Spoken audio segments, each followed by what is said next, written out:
to the Hermit's Cave. It's lovely to see so many people already here in the chat. I hooked this up about 15 minutes ago and people are already in chatting away. So great to see so many people here.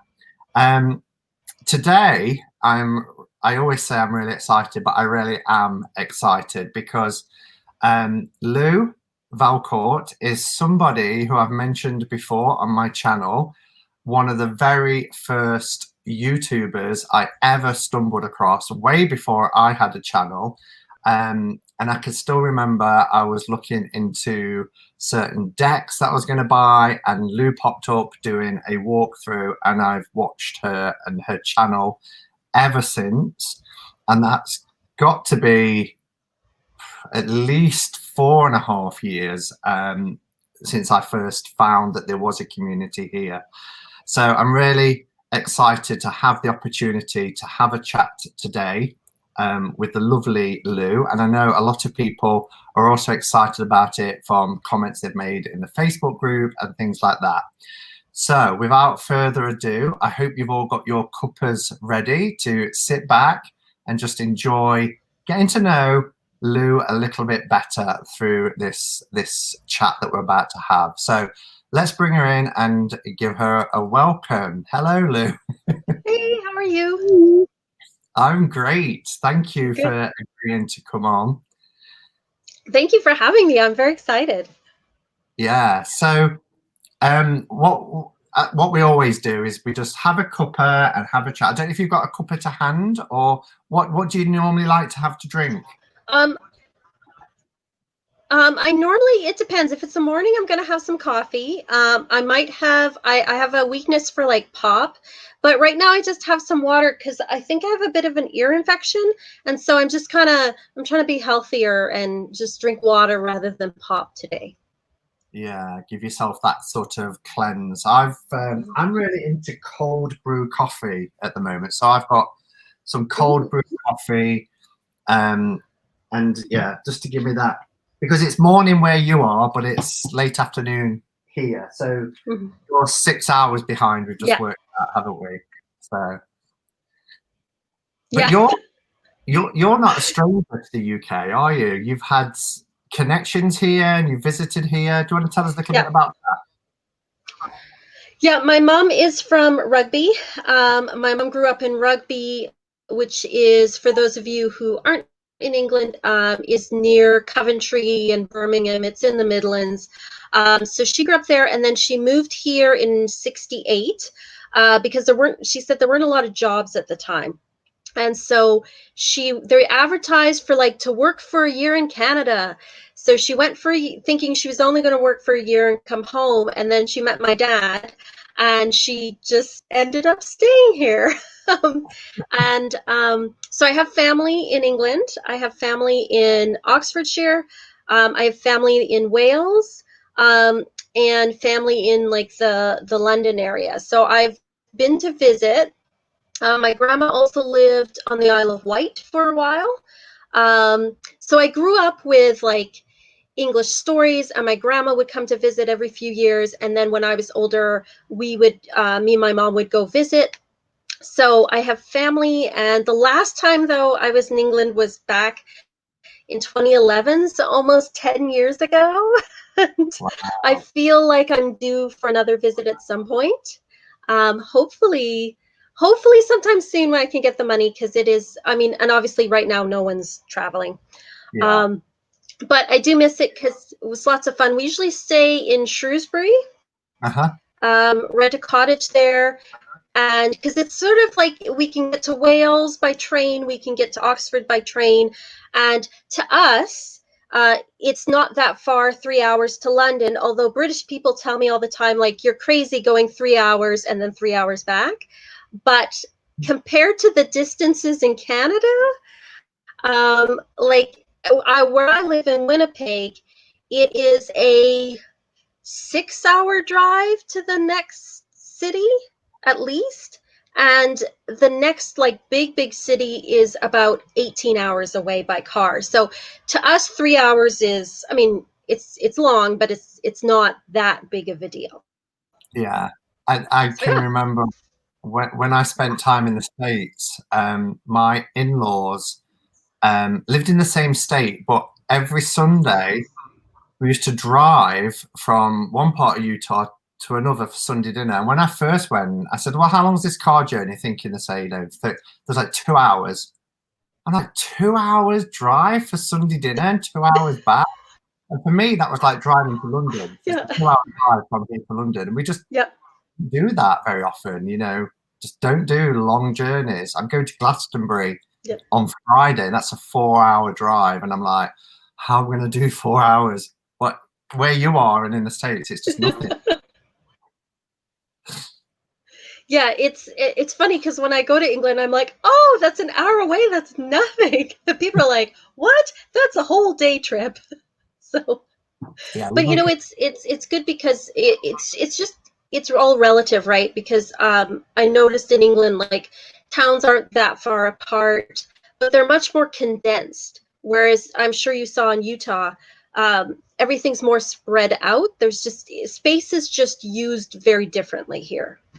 Yeah. Like we almost take it for granted that we have so much space, you know? Yeah. So And we have a it's just lot different. yeah, absolutely. We have a lot of congestion as well. So driving to London, which is technically a 2 hour drive, can become a 4 hour drive if you hit the traffic wrong, or Yeah. central London is pretty bad. So, and I live in a city, so over there the roads were so vast and open. 2 hours didn't feel like 2 hours, because you could just get in the car and you could just put your foot down and drive, and it's pretty much a straight run. Whereas here there's lots of stopping and starting and traffic, and it just feels so much of an ordeal, I Yeah. think. So that plays a part as well, doesn't it? I have to say the one thing I do like in England, when we go, we travel by train, and the train system that you guys have is so much better. Like I would never take a train here, but there public transportation is so much better. The trains are so fast and so good. And also your cities are much more walkable. Like I walked all over downtown, like, or we call it downtown, but I guess you guys call it uptown, like central London. And then even like in a town like Shrewsbury, like it's so walkable. And here everyone gets in their car. Like it's just a different way of being. Yeah. And So, Nottingham, where I live, but yeah, trains. yeah, it's Nottingham, where I live. I could stand up now and look out my window, and you can basically see the whole of the city. And even small towners, like where my parents are, to them, Nottingham is huge, huge and vast, and it's really not. You can walk around Nottingham in 2 hours. It's not big at all. Mm-hmm. But again, it's all relative, isn't it? So, Yeah. you've been on YouTube for 7 years, or your first Yes. videos are certainly 7 years ago. And as I said, when I was kind of introducing you to, you was one of the first channels that I ever found. And I can just remember, I think then you was Wild Intuitive. I think that rings a bell. Yes. Wild Yes. Intuitive. Yeah. And I know you've had other channel names. Do you want to tell us kind of your journey, and what YouTube was like as a community then? Was there a community? And because you're one of the pioneers. I don't know about pioneers, but I started in 2013, and I actually started as being more like a gothic type fashion channel. And how I got into it was back in 2010 or so, I started reading blogs by other sort of like gothic and alternative fashion people. And then I thought, this looks like fun. And I started a blog. And through that, I found people who were starting to make YouTube channels.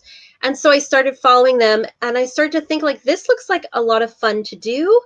And so I thought, well, I'm just going to make a channel. I don't know what's going to happen or if anyone's going to see it.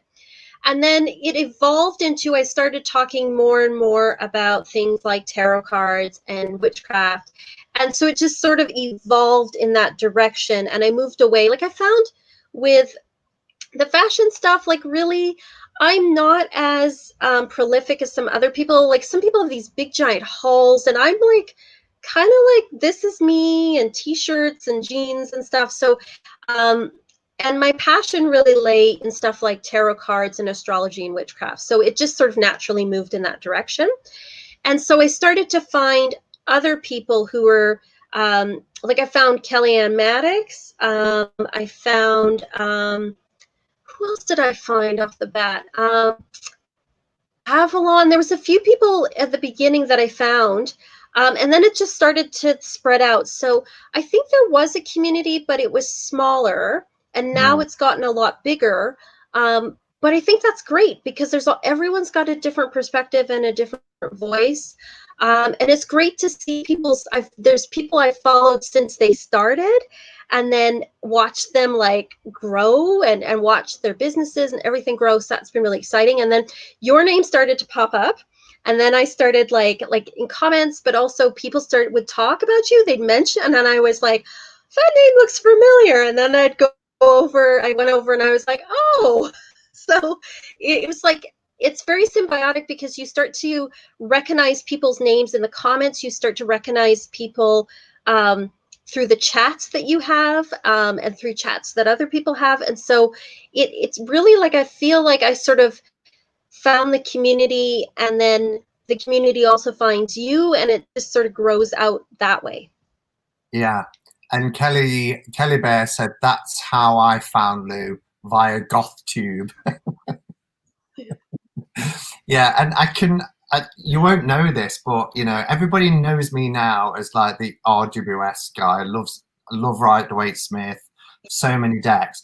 But it was you, because I had only ever had one RWS, which was the ugly, blotchy RWS that is so readily available. And I saw you back in 2016 do a walkthrough and talk about the Radiant. And I think, if I remember, it might have been the one in the tin. But you did that. Yes, and and like, oh. No, go on. Oh, I was gonna say, you know what? That's my purse deck. It's in a tin, and I was not a fan of the RWS when I first got into tarot because it was everywhere in the 90s, and you're right, it is kind of blotchy. The colors are kind of meh. And then I found this, and I was like, this is like the RWS I was looking for. And so I'm honored that I helped put you along that journey because you are like the RWS guy. And you That's helped me where it's grow my appreciation for it and to know that it's. wow. So it's kind of like symbiotic, Go isn't ahead. it? Yeah. And just for everybody Yeah. watching, Yeah. we've realized, Lou and I, when just before we went on, there's about a 5-second delay between us. So that's why we're trying to, we're trying to keep a gap. But yeah, there was it's kind of symbiotic, because when I saw that deck, I was like, oh wow, there's an alternative out there. And I got it because of your review. And then, you know, Aww. 4 years on, over 50 different variations of RWS, but that's where it started. So you're really into art. I remember you talked about fashion. I remember one where you stood and you kind of put different clothes on, and that was fun. But you're not just part of the tarot community. So many early videos of yours I watched were very oracle. You did lots of oracle reviews as well, but also art. Is that still something that's very important to you? And have you been able to do more during lockdown? You know what? I haven't done a lot during lockdown. Just a bit of background. I have a honors degree in fine arts from the University of Manitoba. I majored in drawing and photography. I'm not a good photographer, even though I majored in it. But I've been making art my whole life, and I've been showing art here in local galleries. And so I had recently had a solo show, and it was just before the lockdown. Like I squeezed it in, not knowing that that was going to be the last show at that gallery for a long time. So art is important to me, but during lockdown, to be honest, I have not really been making art. you know, with kids and stuff, and the like homeschooling plus working at home, like it's actually, I see videos of people going, oh, I'm so bored, and I'm like, I wish, you know. And you know, I'm lucky, my husband is home, so he did the homeschooling while I was working. But you know, you're out of routine, and the kids are stressed, and you're stressed, and it's so I have not been making a lot of art, because at first I thought, I'm going to get so much done, I'm going to be so productive. No, that's not happened. But you know, I always do artistic things on the side.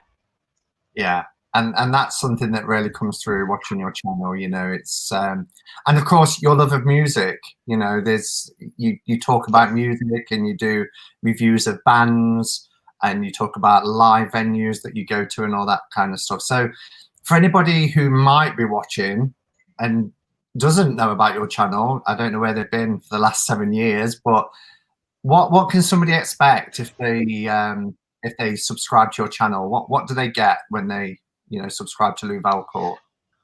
Um, Well, when you subscribe to me, you do get a lot of tarot and oracle. I do tarot reviews. I do unboxings.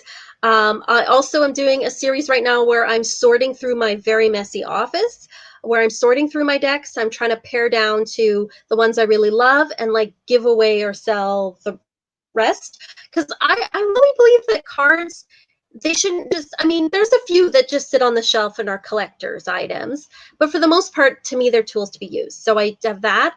I talk about witchcraft. I try to do like a monthly astrology update, but then I also do kind of personal updates where I talk about some of the art I'm doing. I also talk about like music I listen to. So it's you know, it's a bit all over the place, but it's me, and it's a lot of tarot, a lot of astrology and witchcraft with a little artistic personal stuff thrown in. Brilliant.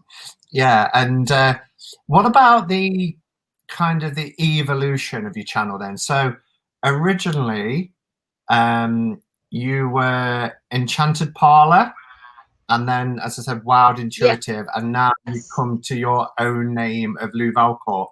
What was the Yeah. evolutionary Yeah. process behind that?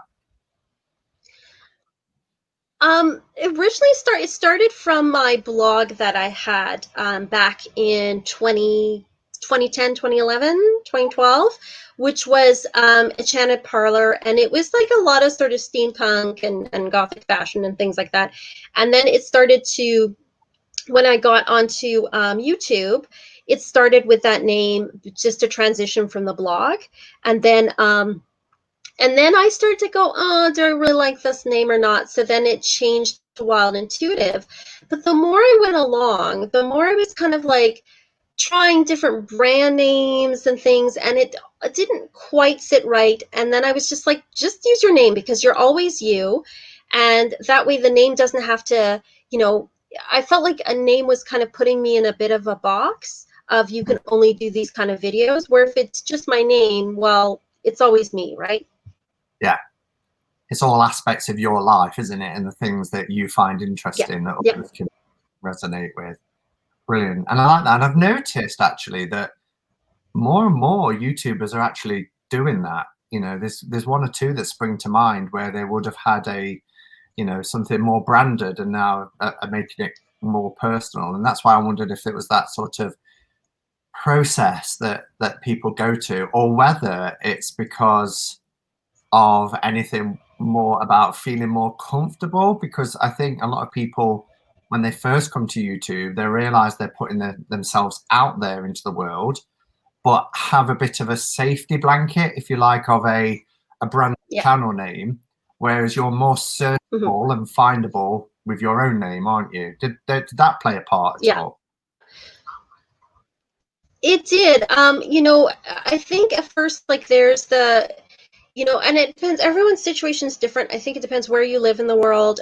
It's not always safe to be like talk about things like witchy stuff and tarot in certain parts of the world, and depending what job you have as well, you know, and where you are in the world can put you at risk. So I certainly understand some people have the need for something that isn't identifiable to their name. So there is that sense of a little bit of anonymity if you are using a brand name. For me, though, I did appear on a reality show here in Canada, so my name is kind of already out there.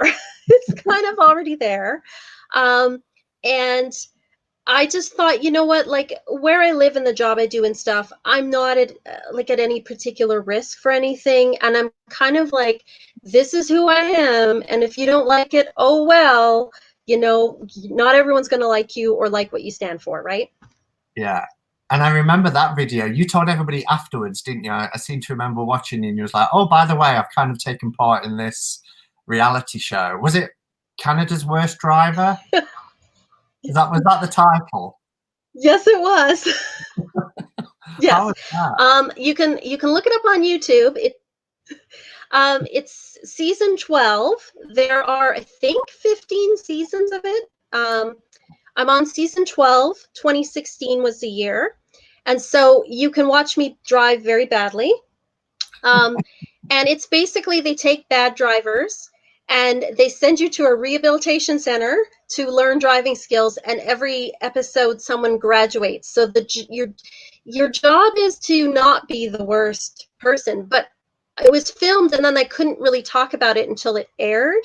So that's why I had to be like, oh, by the way, I'm on the show. I was not the worst. Also, not the worst. And is that the ultimate aim? Because I guess if you are the worst, The ultimate, in people's minds more, don't you? It's a bit of a catch. yeah, you know that's it's a bit of a catch. So basically, you're trying not to be the worst. You're trying to graduate and not be the worst. If anyone had watched my season, or you go and watch it, there's somebody that let's just say I just could not compete with. They were definitely the worst.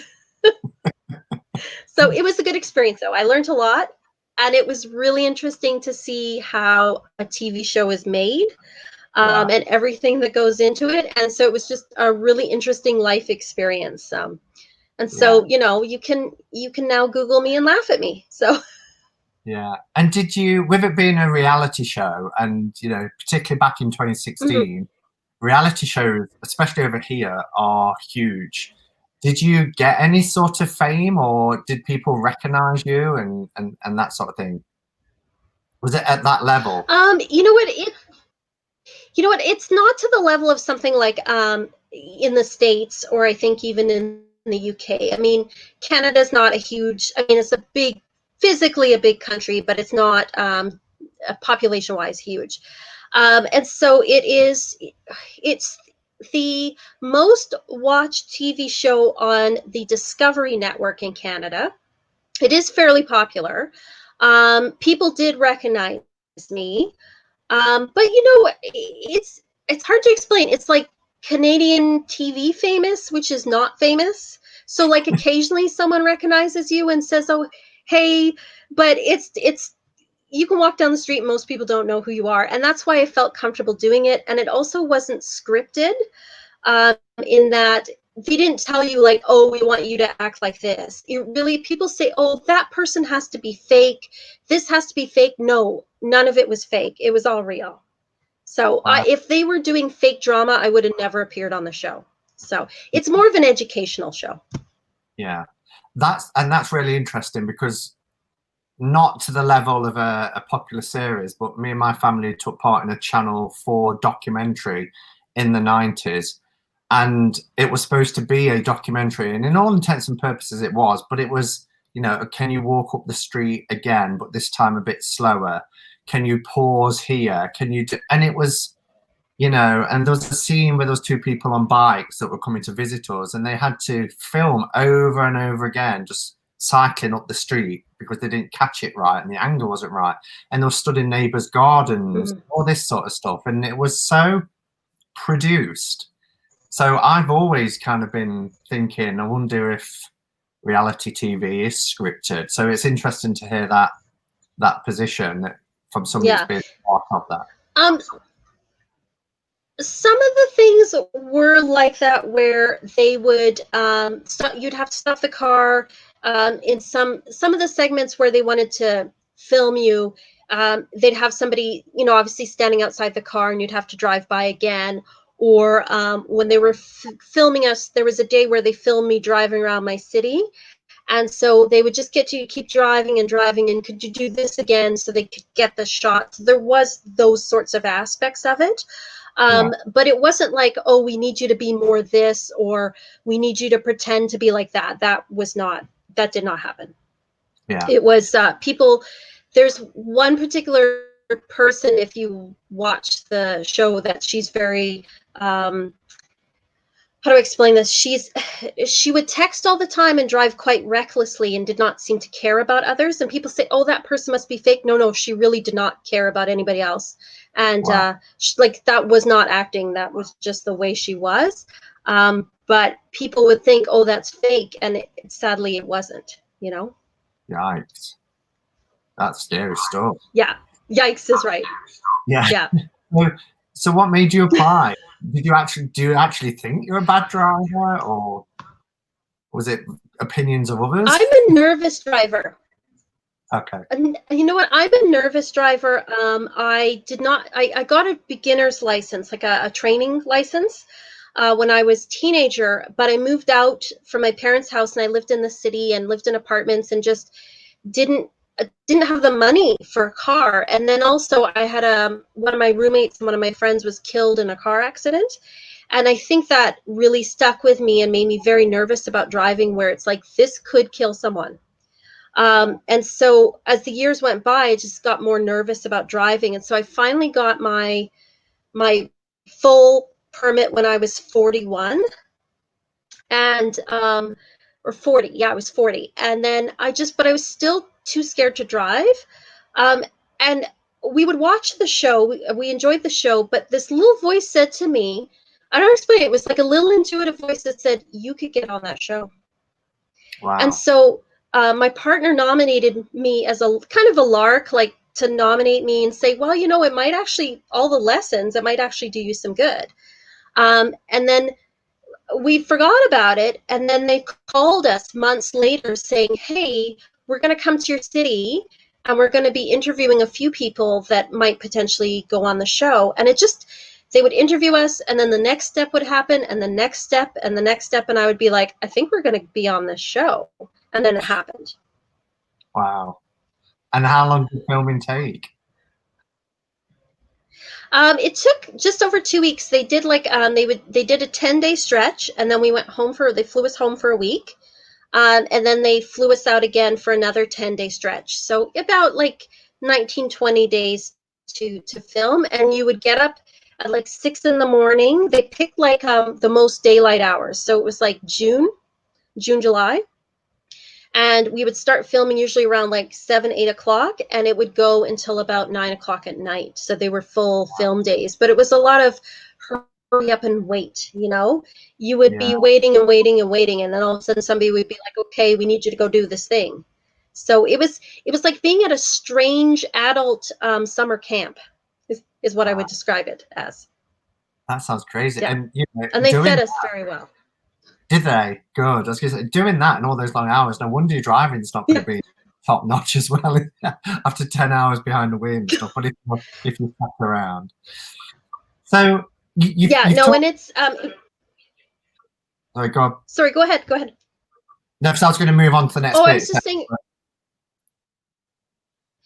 Yeah, no, I was just gonna say it was very hot too, and because of there's all these little things you learn, like, because they have to mic you, you can't put the air conditioning on in the car because it'll be picked up by the mics, and you have to have the windows up, so it'd be like 30 degrees, and you're driving around this super hot car trying to do crazy maneuvers. So it was an interesting experience.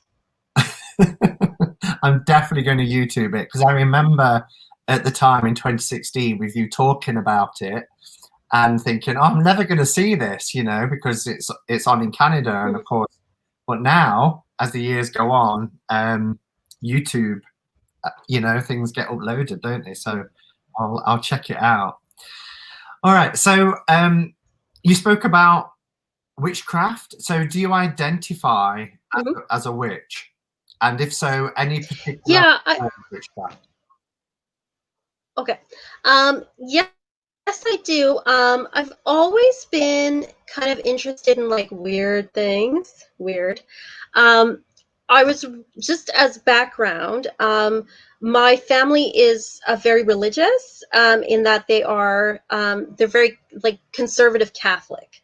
I say Catholic with a capital C, you know, like they don't eat meat on Fridays. And my we had went to Catholic school. We were to say the rosary almost every day, like very religious, and still are to quite conservative.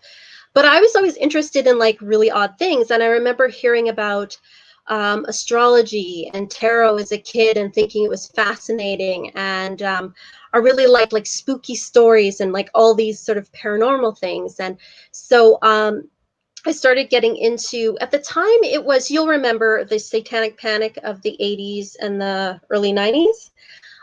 So I started looking into that stuff. Of course, too, growing up listening to heavy metal was like super evil, which is laughable now, but at the time it was considered like, you know, people Absolutely. were upset about bands like Twisted Sister and Poison, which is crazy. But people kept accusing me of like, you're a Satanist because you listen to Motley Crue or whatever, right? So as a kid, you're like, well, let me investigate this thing that everyone is accusing me of. And that actually led me to discover, like, from there, I started to discover things like Wicca. And of course, in the 90s, there was the whole explosion of Wicca and sort of what they at the time called the new generation of witchcraft. But there was no internet. You had to go to the bookstore and like get books. And I remember reading like Silver Ravenwolf and um, DJ Conway and all that stuff that was very popular at the time. And me and my friends, I was a young adult at this point in the 90s, started just practicing. There was nobody to learn from. We didn't know anybody. We just started practicing with each other. And then over time, I moved kind of away from Wicca because I just found certain things I was like, oh, that's not quite me. And I became like, you sort of become less rigid and you kind of more take from um, different things that speak to you to develop your own personal spiritual sort of path and personal spiritual um, practice, which I think is important for everybody. I think everybody has to develop their own practice, and you don't have to put it under an umbrella term or put it in a box because it's always going to be evolving anyway. Yeah. You know, who I am now is not going to be the same person I am when I'm 60 or 70 or 80.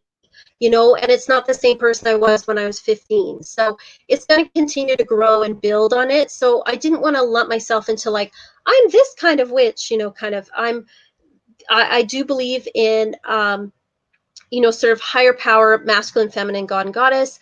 I work with the astrological gods, I call them, like, you know, Mars and Venus and Jupiter and all that. But I don't think of them in terms of like, oh, this is the Jupiter from Roman mythology. It's more like this is the energy of that particular force. It's almost like we personify a force of nature, if that makes sense.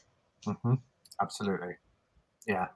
And Yeah. also, you follow the wheel of the year, don't you? Because I remember your videos about certain sabbats Yeah. and things like that. So that's quite important to you. Yeah. And yeah, I follow the wheel of the year. I follow the lunar cycles because I think that's part of nature, and I adjust it for where I live because the wheel of the year that most of us follow is based on English, like British and Northern European cycles, but they don't always match. Like if you live in Australia, it's completely not going to match. Where I live, Imbolc is not spring; it is the middle of winter, like dead middle of winter.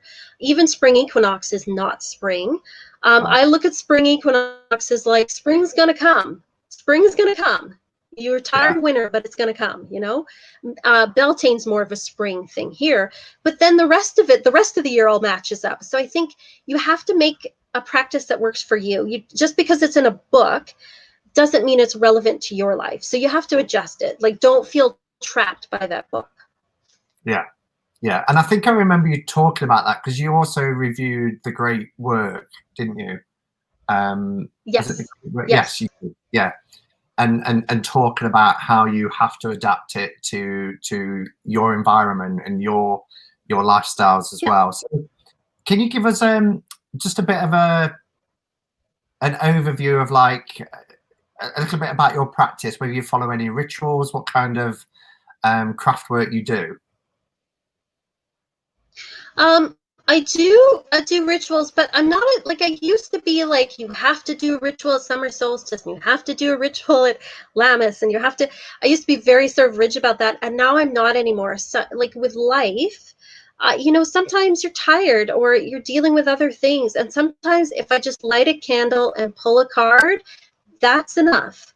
And other times it's more like I feel like I really need to do a full like ritual with casting a circle and calling the elements and raising power, like raising energy, then I'll do that. Yeah. Or and I not don't always feel trapped by, the moon isn't in this cycle, so I can't do this thing. If it's urgent, then do it. I find as I get older, I get more practical and more less worried about the ceremony of things. But sometimes I do feel like I need to do a full ritual, so I kind of more go with like what I feel I need at the time. So my personal practice is a lot more simplified, I think, and more day to day. Basically, my practice includes meditation, which I try to do almost every day. Some days I don't, but I do try to get around to it, 20 minutes or so. I pull a card in the morning. I'll also check the astrology weather against, like, because I've memorized my birth chart. I'll check where all the planets are. So I do a little astrology check-in. I pull a card and meditate later in the day. And if that's all I do, that's enough. And then I usually pray before I go to bed. But so I've sort of simplified it into a day-to-day where it's just sort of now part of my routine, but it's not. I think sometimes people complicate things more than they have to, you know? Yeah, exactly. And I think that's where a lot of people, the whole guilt thing comes in, because if they're, Yeah. what's the barometer, that you're trying to measure yourself by, or what your practice, how good your practice is, we have to get to that place. And Becca and I talked about it on her channel last night, about finding a path that works for you, because we are individual and therefore our practice reflects that as well. And we're talking about, sacred spaces. All the sacred spaces is something that's important to you, that helps to connect you with your divine, whatever that might look like, or, your inner divine. So they're all personal items to you. So, and most people now, I think, and a lot of people certainly with like Christian faith, are coming away from the old sort of structured, organized religions and walking this very individual path, and developing a spiritual practice that really resonates and works for them. And I think that's wonderful. So I agree. I agree. Like, no matter what religion you put yourself under, it's really about your personal connection to the divine, however you define that. And that's going to look different for everyone. It can't be a one size fits all. yeah, absolutely. So you're solitary. Yes. You know what? I did start out when I was younger. Like I said, me and my friends would practice together. And now, we were in a coven for a long time. And we still get together occasionally, but just now, people have kids. And I'm in that weird period in your 40s where there's like, I have two stepkids, but then also, you have aging parents and things like that. So, and work and everything else, it can become really challenging to try to get together regularly. And so we don't put that pressure on each other. I would definitely describe myself as solitary, but, occasionally I'll still get together with friends. Yeah, that's cool. What is the physical community like around where you are? Are there kind of witchy shops and new age things and fairs? Do you get to experience that where you live? I think it used to be more active in the 90s because we didn't have the internet. More in the 90s and into the 2000s somewhat. There used to be a larger sort of community, a bigger coven that was here that I discovered later on. Mhm. Um, but it was a bit cliquish. And I mean, it's Winnipeg has to put in perspective, it's got about 700,000 to 800,000 people, but it's very much a big small town. Like if you don't know someone, someone you know knows them, right? And so by the time I discovered that community, it was sort of felt at the time a bit insular. But we do have witchy shops. We have a couple of very sort of more new agey type shops. One of them I actually used to read cards at. And they sell a wide variety of things. And then we do have one shop that is more directed towards it's like a botanica, more sort of like hoodoo type stuff there. So we do have those shops there that is available. I do worry about them surviving just because now because of the internet, you can just order stuff online, right? Yeah. So there's 3 shops in the city. There used to be 4. There is a community, but I think now because of online, people have kind of more dispersed online, and I think there's less personal meetups, which I kind of miss because they used to have a couple of events. There was Beltane in the Park, which still goes on, although not this year, obviously. And then there used to be a Pagan Pride Day, but that hasn't been around in at least a decade. So I think people have kind of moved away from that and moved more online. Yeah.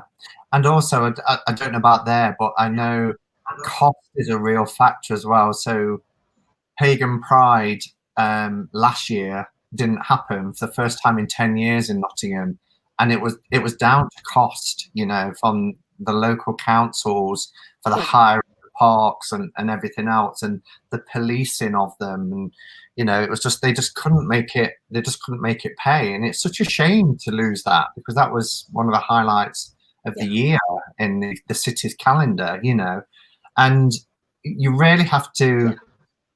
want to support these small businesses because yes, I could go into our local witchy shop and decks in there are probably around £10 more than what they would be online.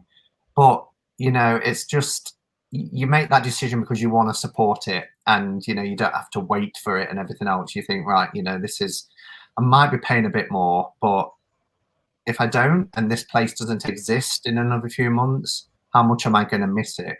So we have to do our bit, don't we, to make sure that Yeah. these clear flow, I should Yeah. say. And I think that yeah, I was going to say that, I think the stress of competing with the internet is there. And then, of course, with the whole COVID situation, some of the places, like one place, the one new age shop that I used to read cards at and that I quite like, she was actually like, if you bought something from her online, she would deliver it to your door. Like she would drive and deliver it to your door. And I can't imagine how much time, and cost that was for her, but that's what she did to keep her business alive, and even now, like shops can be open now, but I think she's still only allowing like so many people in at a time and all of that stuff. So they've had to really get creative with surviving. And so I think that's why it's important because I mean, I buy stuff online too, but there's something nice about going into a shop and looking at the books and picking up the items and looking at the tactile and just the experience that you're not going to replicate from shopping online. Yeah, absolutely. Okay, so let's talk a little bit about divination then. So where did your Mhm. interest start with divination? And was it Oracle into Tarot or Tarot into Oracle? Take us right back. It started with tarot. I had when I was a kid, I liked playing like regular cards, and I always thought that there should be 5 suits. And then I got this book from my aunt when I was about 10 or 11, and it was like I don't know how to explain it. It was like a big sort of encyclopedia type book where it talked about like it was for kids and it talked about different like history and science and all these different things, right? And I remember in this history part, it had a little blurb about tarot cards, and I was like, oh, I remember thinking cards do have 5 suits. And I just thought it sounded really cool and really different. And so I was always kind of like, I really want to learn about these cards. And then when I moved out from my parents' house, because again, it was a religious household, tarot cards would be like, no, not allowed, right? I remember going into a shop and there was a Rider-Waite deck, and then there was a tarot deck. And I apologize to anyone because it was 1995, and cultural appropriation was not as talked about as much as it is now, unfortunately. And it was a Native American deck, and it was just in a box. It had the little tiny white book, and I was just like, oh, Rider-Waite, you see that everywhere. And so I bought the other one thinking, well, this is different. It was not that great of a deck for a lot of reasons. But I got it and I read it for my friend the week before she died. And that was in the car accident I talked about. Yeah. And it had, of course, I'm just starting to learn this at the time and looking at the little white book. But she got like, I remember she got like the 10 of swords, the 9 of swords, the tower, death, like a whole bunch of like cards like that. And then that week when I just put the cards away because I was like, clearly it was trying to say something, but it tainted that deck, and I just was like, no. And then, but I still wanted to read tarot cards. So the next deck I got was this one, the Mythic tarot. Oh yeah. Where's the camera? There we go. Not this exact copy, because but I got that one, and this one helped it click. Like, it helped it click, because the way they use the mythology to tell the stories, it really helped it click for me. And then I ended up getting the Arthurian deck after that, the Arthurian tarot and the Osho Zen. Those were my first like real like 3 decks. And I remember just reading for friends and looking at the book, but this deck really helped click it for me. And then I started to make associations. When this comes up with this, it often means this. And it was just like practicing with friends. And it wasn't as common back in the 90s to read cards. So your friends would be like, oh, can you read my cards? Can you read my cards? You know? And so it was through practicing with friends. But I mean, the first experience definitely left an indelible impression on me that these are really trying to tell you something. So pay attention. Yeah. And so it just went from there, because I love art as well. The idea that you could take these archetypes and people could interpret them in a myriad of ways.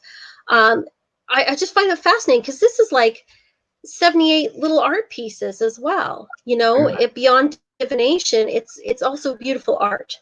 So, and I love symbols, and I love the language of symbols. So that's what got me started on that, and it just kind of continued ever since. And there's been times where I might have read it less than other times, but it's just something now that's just part of my life and always will be.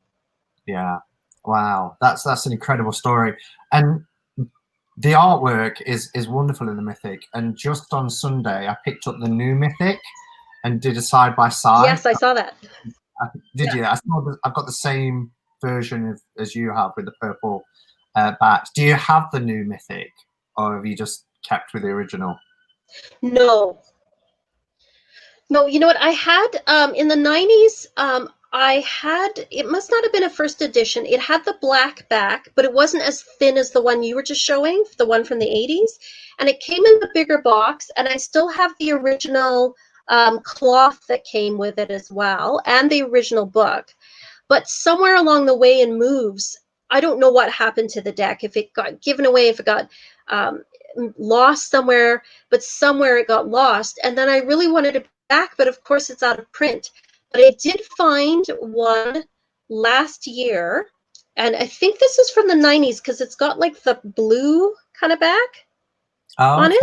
I think this is from the 90s, and it's a thicker cardstock. Like, it's a good thick cardstock. And I got it. Somebody was selling it secondhand, and they were selling it from a lower price than some of the ones I've seen go for because the box was damaged, and I don't care about the box. I'm not going to resell it, you know? So I bought it, and then my husband kindly made me a wooden box to put it in. So Awesome. there. Yeah. So I have my Mythic deck back. Yay. I thought it looked purple when you first held it up, so I thought it was the same. But yeah, that's the only thing. I didn't use my original one as much because it's so thin. So I thought, well, I do prefer the artwork of the original, you know, but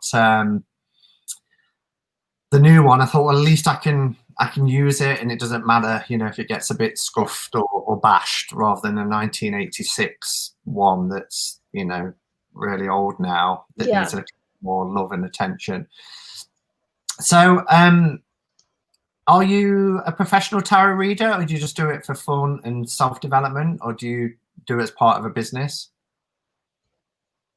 I do it as part of business. I have an Etsy shop under my name. It's if you look up the Rocker Witch, you'll find me on Etsy. So I do offer video readings on Etsy.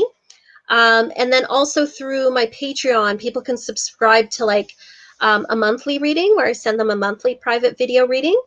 I'm obviously not reading for people in person right now, but I was reading at a shop years ago. I did it for about a year, but and then I would just take like the odd person that I knew in my home.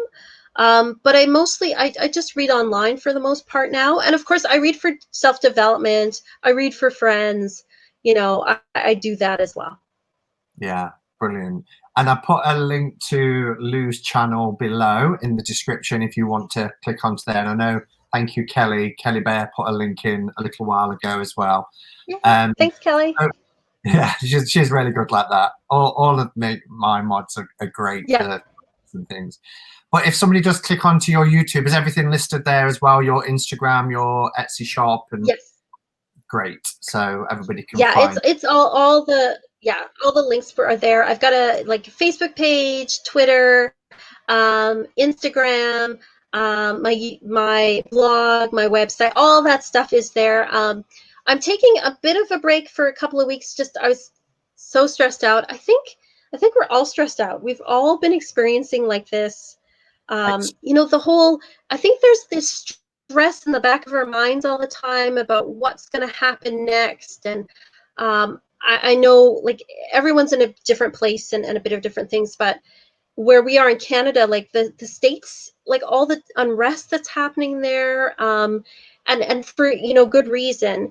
But there's to put in perspective, the border is an hour and a half drive away. So I always think like the States is not that far. What if something happened? Like, it's just like there's this stress going on all the time, right? So I just was like, you know what?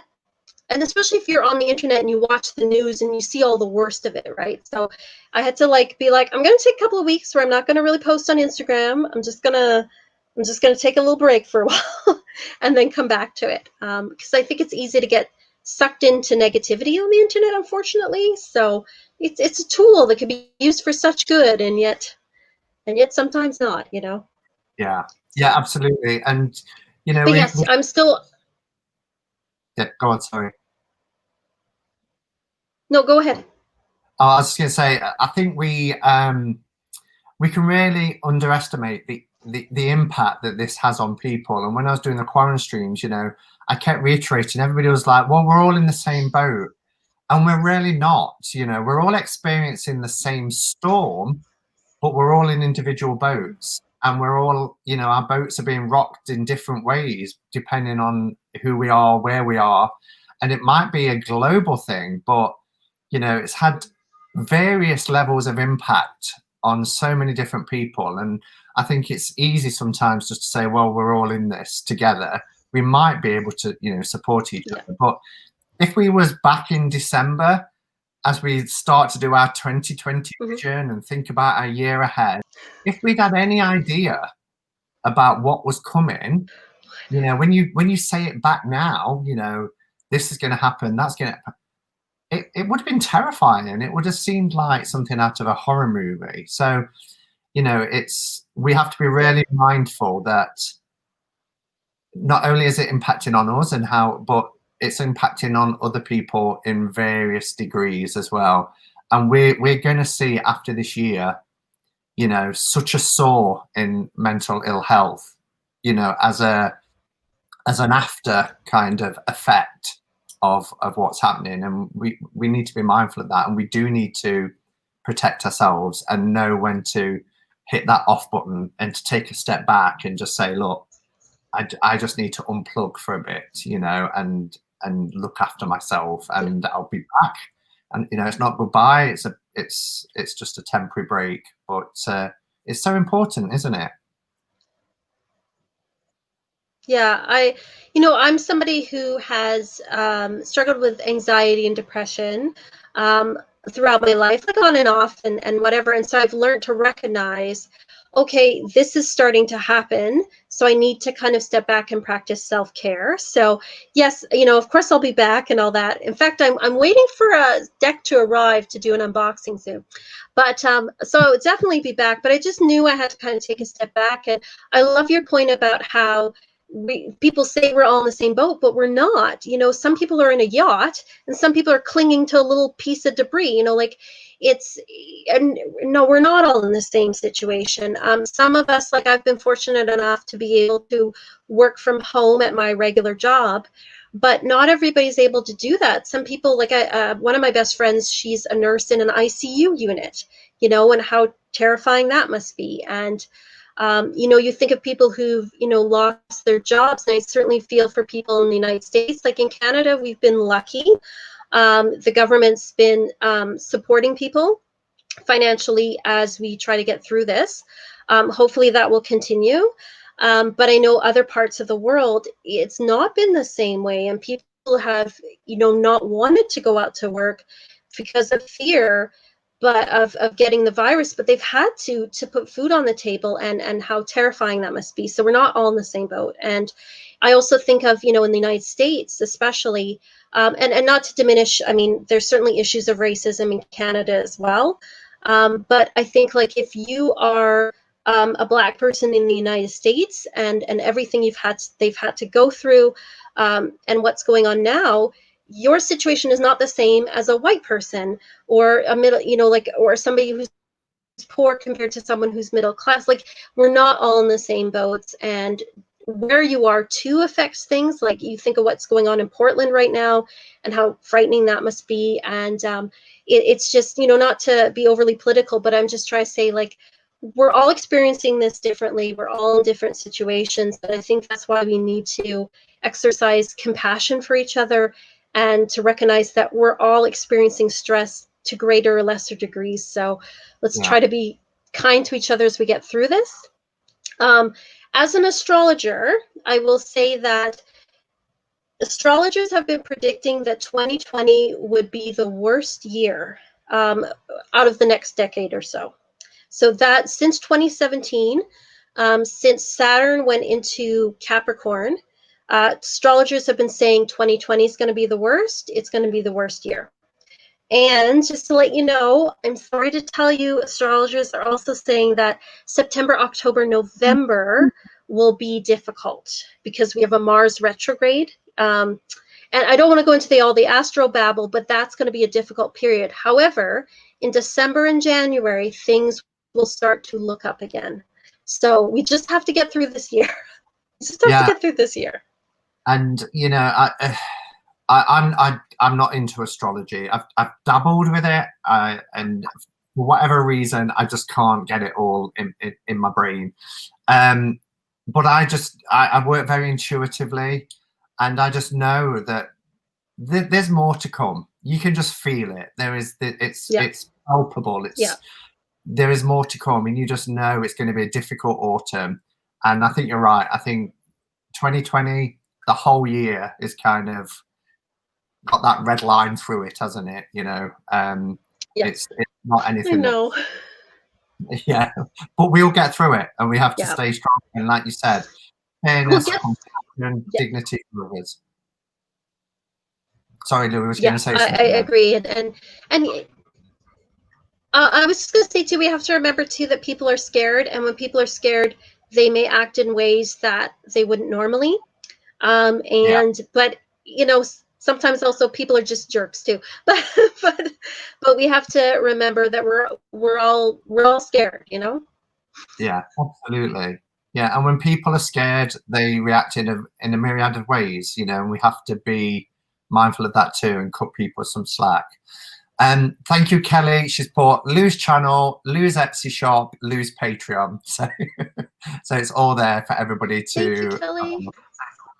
Um, okay, what was Yeah, I was something shout out to popped. Kelly.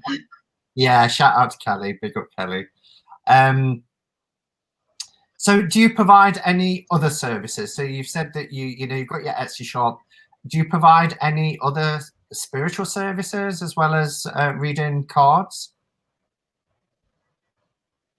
I was a read tarot and oracle. I also do astrology birth charts and what's called a solar return, which is kind of like a yearly what's ahead for you for the year ahead. So I do astrology readings as well. I'm toying with the idea of doing some energy work, but I think I'm gonna what I usually do is I work with friends and see how it goes and then put it up on my Etsy shop. So I usually do like some trial stuff first. But that's a possibility. So Etsy does not like spell work on, like, if you put something as a spell on Etsy, they don't like that. But if you put it under like energy work or energy healing, then it tends to pass through. So I'm thinking of doing those kind of services, but we'll see. We'll also see how my energy level is as the year kind of goes. But for now, it's card readings and astrology readings. Cool, excellent. That's so surprising, isn't it? In 2020, Etsy still has problems with words like spells. Yeah, What's that about? yeah, it's yeah. Oh well, there'll come a time, I'm sure. Okay, so I kind of deviated a bit off, but I'm like that. I like to kind of follow the rabbit as it goes. But just going back Mhm. to tarot, then, what do you have a particular? If you was to look at your tarot collection, do you have a particular genre or a sort of theme? You showed some kind of mythological sets there, you know, with Arthurian and the mythic, but any particular genre that you tend to be drawn towards, or are you quite eclectic? I'm quite eclectic. When I was younger, I did lean towards more stuff that was based on a mythology, like Arthurian. I had a Norse deck. The Mythic tarot is obviously based on Greek mythology. Um, and for a while I did collect kind of more fantasy type based things, but I find now it's a bit all over the place. It's just sort of like what takes my fancy, so it's quite eclectic. What I don't like, I find, is I'm not a minimalist. And also, you know, sorry to say this, Kelly. I know you love your Marseille decks, but I'm not a pippish. Like, I don't care for pips too much. Very sorry, Kelly. But I wouldn't. But if a deck was really struck my fancy, I wouldn't dismiss it. You know, like if it was pippish, but I liked it, I would still might get it. So I'm pretty eclectic. I don't kind of confine myself into a box. I just sort of, if a deck calls to me, then I'll get it. You know. Yeah, absolutely. So, what's currently at the top of your wish list? What's your ultimate that you haven't got yet that you dearly love? Ooh. I'm ultimate wish list. I would love to get this Mythic Tarot, but with the black backs. The one that I had in the 90s again. That's on the top of the wish list. I do not know if I will ever see it. I'm okay with this is per fine. If I never see it, I'm okay. I'm waiting for I backed my first Kickstarter deck. It's the I'm going to pronounce this wrong. I never know whether it's Goetic or Goetia, but it's the Goetic. It's like a tarot based on the Goetia, which is a list of 72 demons from Oh, a 16th century book. Um, So it's I did get the occult tarot, which had the same idea in it, but it was disappointing. Um, it it wasn't what it was supposed, like it just, I don't know if you saw the review, but the book didn't have a lot of information. The person didn't really seem to know what they were talking about, and all they did was take a 19th century images and put them on the deck and then associate them with a tarot card without explaining why they associated it with that tarot card. So I'm hoping for better things from this other deck that I'm getting. And it's black and silver, which is a color combo I love. So we Yeah. will see. But that's one that it's probably one of the most expensive decks that I've bought, because I'm, you know, I have a budget, and my tarot budget is only so big. But I'm waiting for that. But it came out of Italy, and so obviously it was supposed to be delivered in February, but for obvious reasons, it couldn't. And I was like, you know what? People's lives are not worth a deck. Like, it'll get here when it gets here, and if it doesn't, oh well, you know. But Yeah. I'm waiting for that one. And also, I'm waiting for the Nightmare Before Christmas tarot Yeah. as well. That's going to come out in the fall. Yes, that to me, I'm like, oh, that sounds like so much fun, and it'd be like a perfect Christmas deck, and you know, or between Halloween and Christmas. And so I like fun decks. I like decks that are a little bit different. You know, I also really like spooky cute. That's one of my aesthetics. So those are the ones I'm looking forward to. But the wish list, top of the wish list, is a black backed Mythic tarot. Okay, everyone. So if you come across one or you know of one, hook us up. We'll see if we can make it happen. I really hope as well, because I noticed with the Nightmare Before Christmas tarot, the images went on really early this year, like January, February time, and they were sketches because that's all they'd got at that time. And I was like, oh, that's not really great. And then all of a sudden they burst into colour, and they're just like the film stills. But you know, Book Depository and Amazon, they always list them, and then they fail to deliver. And I'm thinking, you're timing this just right. This is one deck that needs to be released when you say it's going to be released to have that maximum impact. So everybody's going to want it between Samhain and Yule, Halloween and Christmas, aren't they? So fingers crossed. Yeah, I definitely feel that way too, because, and especially here in Canada, we get like everything's released first in the States, and then we get it later. So I'm like worried that it'll arrive after, because usually I have to avoid unboxings from people sometimes, because I'm like, no, I don't want to see the deck quite yet, because they always get it first. Depending on who the publisher is, right? But usually if it's released in the States first, it comes to Canada later. So we shall see. Cross our fingers. Yeah, here's hoping. So I've also noticed, Lou, from your channel, you're quite a book person as well. Books are really important to you. You've done book clubs and you've done reviews of books. What would you say, if you could give me three, your advice to people starting out? Best tarot book, best witchy book, and then just your all-time favorite book. Ooh, that's a good question. Best witchy book. See, there's a lot of good ones out there, and what I started with in the 90s is probably not super relevant to today. I'm really enjoying right now. Oh, you know what? I do have a book for beginners. Christopher Penczak's Inner Temple, this Temple series. The Inner Temple book is the first book in the series. Is a great book to start with, because it really gets you to focus on doing the inner work first. It explains to you a lot of the basics of the craft. It gets you to really focus on like energy work and meditating and prayer and like inner stuff first before you start to go out and do spells and rituals. So I would recommend that book. I'm also reading Psychic Witch right now, which is actually like, it's sort of marketed as a beginner book, but it's actually quite deep. And it's about doing that inner work within yourself first. So I would recommend those for people looking for somewhere to start.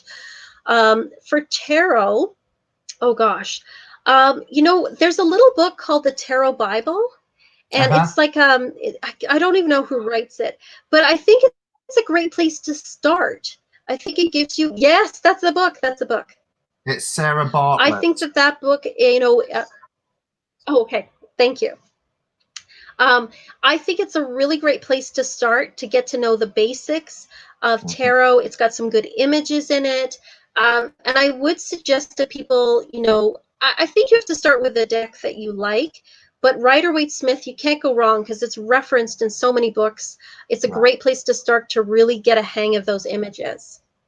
Favorite book of all time is really hard, but it's not a witchy book or tarot book, but it is a book I think that can really help people generally, spiritually, and creatively, is The Artist's Way by Julia Cameron.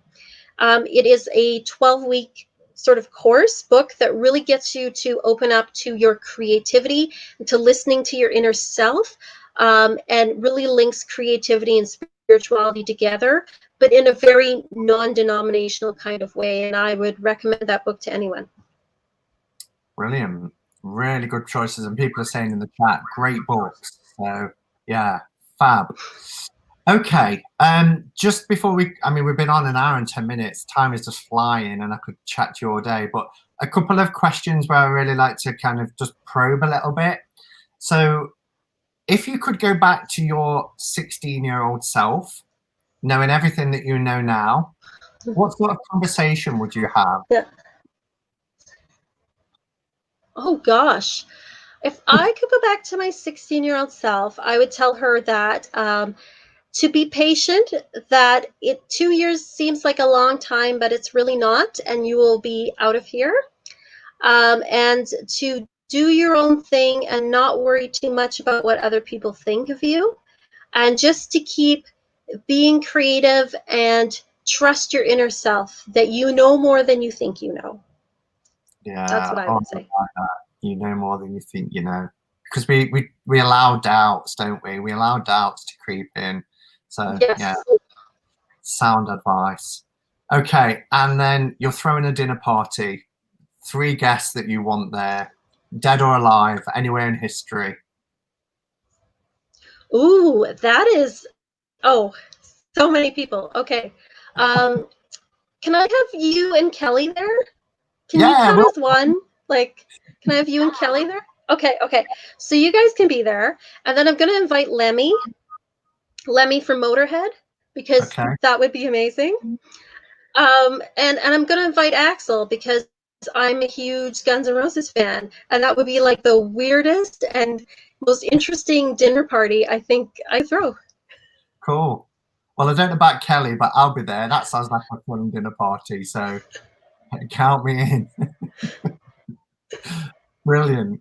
So your channel going forward then, and you've been around for 7 years and you still manage to keep it fresh and innovative, and this, as we said, there's so much that you do and it's an expression now of you.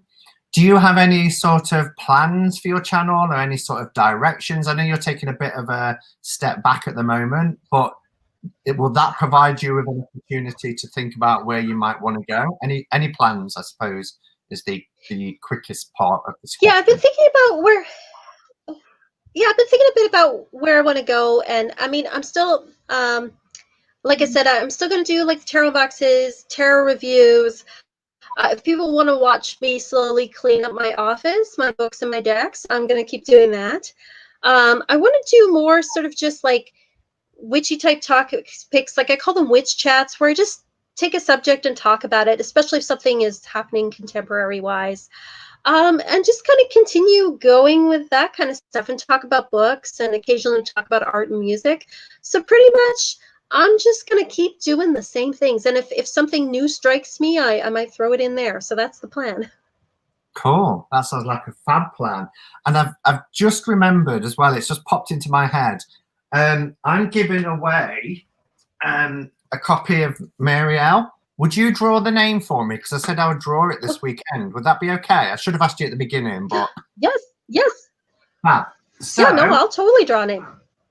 Brilliant. So if you can give me a number So what I did is I looked at how many people had entered. I wrote down numbers, then I assigned names, higgledy-piggledy. If you could give me a number between 1 and 69, then we'll see who the winner is of the Muriel second edition. Donated by Schiffer, by the way, and I'm just covering the cost of postage. Number 57. Number 57 is Starshine. So Starshine is number 57. If you can send me a message, if you go to my channel, my email address is on there under the About section. Drop me an email with your address. Doesn't matter where you are in the world. And I will send off the Muriel tarot to you. I go away Friday, so if I don't hear from you before Friday, there will be a 2-week delay. But yeah, so congratulations, Starshine, and thank you, Lou, for doing that for me. It was my pleasure. It was fun. Do you want to play paper plastic? Are you ready? Yes. So this, we're going to have to be, because there's a bit of a lag. Normally it's quick fire, but I'll take into account there's a few second delay. So for everybody watching, it might not be as quick as normal, but we'll see how we go. So in terms of cards, paper or plastic? Paper. Oracle or tarot? Tarot. YouTube or Instagram? YouTube. Peanut butter or jelly? I don't know if you call it jam like we do, but peanut butter or jam jelly? Peanut butter. Jam and jelly are different. Are they? So is your jam what you'd spread on toast, like it is in the UK?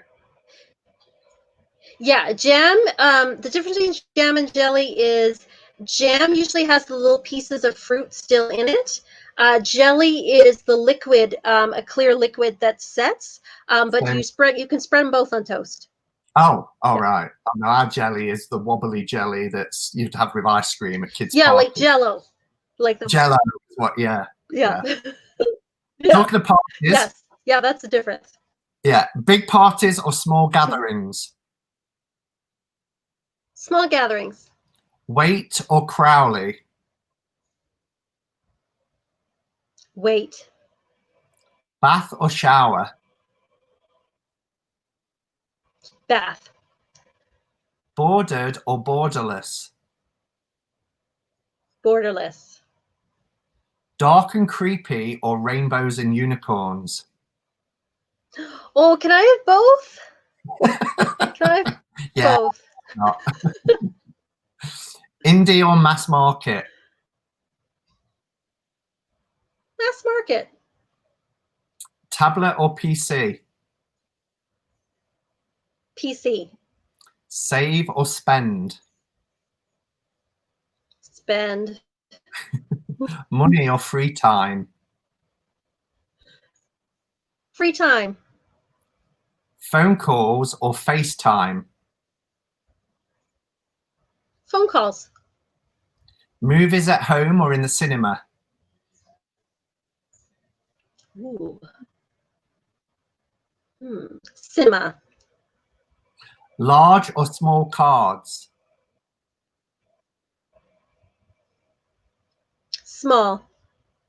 Life after death or total oblivion? Life after death. Early bird or night owl? Early bird. Woodland forests or sandy beaches? Woodland forest. Toilet roll hanging over or under? I like under. My partner is fussy about over, so I have to put it over, even though I'm an under. You're an under. I knew I liked you for a reason. Yay. That's cool. Okay. So I'll let's go with CS Tarot. I usually just pull a card at the end just to finish on. While I'm shuffling, is there a particular deck that you're really drawn to at the moment, or one that's really vying for your attention that you could show us and perhaps just talk about for a few seconds? I talked a bit about I talked about the Mythic Tarot, but another all-time favorite of mine is the Shadowscapes Tarot. Ah.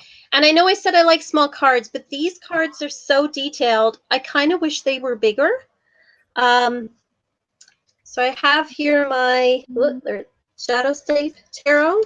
Cards are just like so, getting the camera right.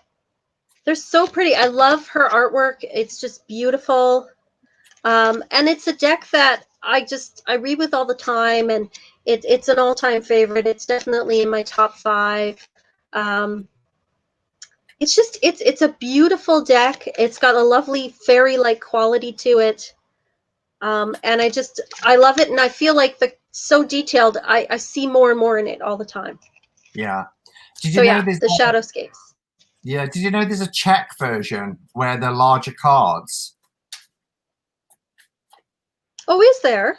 Yeah, I've got it. It was sent to me. So they're kind of like oracle size, and they're a lot bigger, but obviously the language is Czech. But and the app is quite nice, the Fool's Dog app, because if you've got an iPad or something, you can see a huge image on it. But I've got the Shadowscapes, but if I use it, I tend to pull out the Czech version, just because you can see the details a lot better with it. So yeah, brilliant. Okay, so message for the week ahead. It's gone really dark here. I don't know if you can tell. We've got torrential rain, and it's like 9 o'clock at night. It's dark in the UK, and it's only 20 past 5. Okay. Oh, we have the Magician. What a cool card. Yay. So for our week ahead, I guess the message is just realize you've got the tools. You know, if you want something and you need to bring it into fruition, then harness those gifts and talents that you've got. You've got everything at your disposal. The key is with the Magician is to focus. You know, when we want to bring something into reality, when we want to manifest something, then we have to focus, and we have to visualize, and we have to see it. And when we focus our mind on the end result, everything that we do with the tools that we've got, it's easier to be working in that direction, because it's where our mind is focusing. So often we start off with these great ideas and these projects we're going to do, but we get distracted by other things. And what the Magician reminds us of is that knowledge is key. Obviously, do your homework, do your research, find the facts, things like that, plan and prepare. But focus is what is going to get you that end result. And things that may only seem like a dream now, using the tools, gifts, and talents that you've got, then studying, acquiring knowledge, but having that focus will help you to achieve. So just remember, things that might start out as an idea or a dream can become a tangible, real reality for you, as long as you focus and keep with an eye single on the end result. So cool. Lou, thank you for being a guest on the Hermit's Cave. It really does feel like a dream come true, because, as I said, you were somebody who, even when I never thought, you know, in the days I never thought I'd have a channel, I watched you, I watched Patrick Fogarty, I watched Kelly Bear, and, you know, you were such a source of inspiration, and I get really excited when you put a video up and I'm like, oh, here's another one. And being a little bit fanboyish, I remember the first time you replied to a comment and I was like, oh my goodness, I've got a reply. So to actually sit here with you now and talk to you 4.5 years on, it's amazing. So thank you for coming on and being so open, and sharing of yourself. It's been really lovely. And the 100 and so people that's been here have enjoyed it too, with all their lovely comments. So thank you. Any last words? Thank you. Yes, thank you so much. I'm honored that, you know, I was one of the first people that you found, and I'm honored to be here because your channel is such an inspiration to me. I love watching all the stuff. I learn so much from you all the time.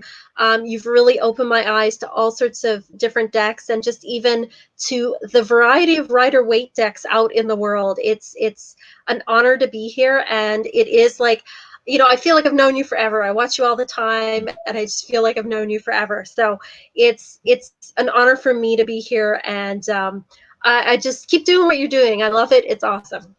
Oh, thank you so much. And just a couple of announcements for everybody. So there is going to be a bit of a break now for Saturdays, because next week I'm in Glastonbury for the UK Tarot Meetup. The week after I'm at the coast. So catching up, and Cuppa will be back on the 15th of August with Julianne Victoria, who was formerly of the Peacock's Eyes.